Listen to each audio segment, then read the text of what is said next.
जय हिंद साथियों। मैं ज़ाबिर शेख और एक बार फिर मेरे देशवासियों के सामने। और आज हम बात करेंगे जिस तरीके से देश के अंदर एक बार फिर कोरोना की महामारी चालू हो गई है। सरकार की अलग अलग गाइडलाइंसें आ रही हैं। हिंदुस्तान में कई जगहों पर रात का कर्फ्यू भी लगा दिया गया है। तो मेरा एक सवाल है कि क्या कोरोना जो है कहीं वो तो नहीं, और कहीं ऐसा तो नहीं कि वो भी हमारे हिंदुस्तान की सियासत में शामिल हो गया हो। कोरोना है, इससे इनकार तो नहीं है, लेकिन क्या जब जैसे भी यूपी के अंदर कई जगहों पे उपचुनाव हुए, बिहार में चुनाव हुए, या फिर किसी नेता या मंत्री की जो सभाएं रैलियां होती हैं, उस वक्त जो एक भीड़ का मजमा होता है, तो क्या उस वक्त कोरोना शांत हो जाता है? और जैसे ही ये नेताओं की रैलियां, इनकी सभाएं, इनके चुनाव प्रचार ख़त्म हो जाते हैं, तो कोरोना एक बार फिर से जीवित हो जाता है। ये लॉजिक तो समझ में नहीं आती, क्योंकि आपकी प्रचार सभाएं ख़त्म हो गई, इलेक्शन ख़त्म हो गए।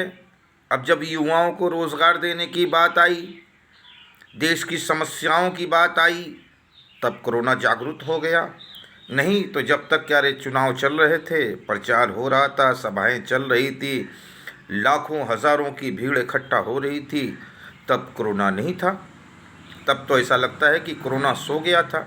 लेकिन अब जब सारी चीज़ें ख़त्म हो गई है, अब जब लोग जनता जब रोज़गार की बात कर रही है, तो कोरोना जागरूक हो गया। अब रात का कर्फ्यू और गाइडलाइंस और क्या क्या चीज़ें, ये मेरी समझ के परे है, मेरी समझ में नहीं आता। अगर किसी भाई को समझ में आता है, मेरी किसी भाई, किसी बहन, किसी चाचा को समझ में आता है, तो आप मुझे कमेंट करके इसका जवाब दें। नहीं तो जागरूक हूँ मेरे दोस्तों। नहीं तो ऐसे ही कोरोना की हवा चला चला के लोगों को जान से, माल से, हर चीज़ से कुचल दिया जाएगा, दबा दिया जाएगा, और इस हद तक दबा दिया जाएगा कि आम जनता आवाज़ उठाने के लायक भी नहीं रहेगी। और मेरी ये अपील है मेरे देशवासियों से कि जो लोग सत्य के ख़िलाफ़ आवाज़ उठा रहे हैं, जो लोग जुल्म के ख़िलाफ़ आवाज़ उठा रहे हैं, जो लोग जालिम के ख़िलाफ़ आवाज़ उठा रहे हैं, आप लोग बढ़ चढ़कर उनका साथ दें, क्योंकि ये वक्त है, याद रखो मेरे देशवासियों, अब ये वक्त है एकता का। ये वक्त है एक हाथ से हाथ मिलाकर चलने का, कांधे से कांधा मिलाकर चलने का, और एक ज़बान होके बोलने का। नहीं तो याद रखो, ये राजकरण करने वाले ये चंद लोग सिर्फ जातिवाद और मज़हब का और नफ़रत का ऐसा बीज बो देंगे कि हमारी नस्ल की नस्ल तबाह बर्बाद हो जाएगी।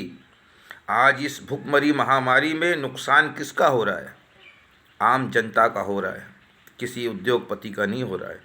कोरोना की आड़ लेके हिंदुस्तान की सारी वो गवर्नमेंट कंपनियां जो आज पिछले कई सालों से चली आ रही थी, उनको अडानी और अंबानी को बेचा जा रहा है, और नाम क्या दिया जा रहा है? कोरोना।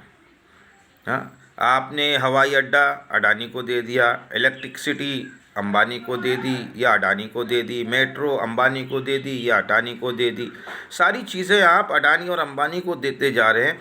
तो चीज़ें तो वही है, सिर्फ नाम चेंज हुआ है, और नाम चेंज होने से वो कमा रहे हैं, जो कि आपसे अच्छी पगार, आपसे ज़्यादा एम्प्लॉय, आपसे ज़्यादा अच्छी फैसिलिटी वो दे रहे हैं, फिर भी वो कमा रहे हैं।